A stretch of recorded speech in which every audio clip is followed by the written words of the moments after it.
Now, it was 50 years ago this week that one of the most important record companies of all time was born. The company that gave us Frank Sinatra, the Beatles, the Beach Boys, and Bonnie Raitt. It all began back in 1942 with a record store owner named Clyde Wallachs, the man who ran a famous shop in Hollywood called Wallachs Music City. It was at Sunset and Vine. Clyde was unhappy with the way record companies were financed and owned. Up until that point, labels were connected with radio networks or the companies that made radios. Clyde wanted to start an independent label, so he organized a group of record sellers, promoters, and musicians and formed Capitol Records. Their goal? To produce nothing but music, the best music they could. The founders really knew what the public wanted, and the first records they put out had a new, fresh sound.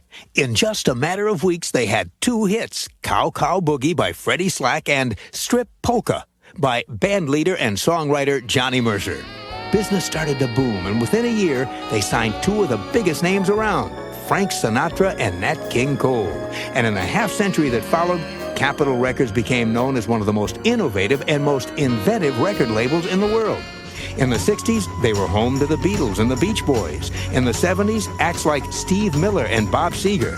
In the 80s, Duran Duran and Tina Turner. And these days, Capitol Records is home to acts like Hammer, Heart, Richard Marx, and Paul McCartney. And the company's headquarters is just as distinguished as its music.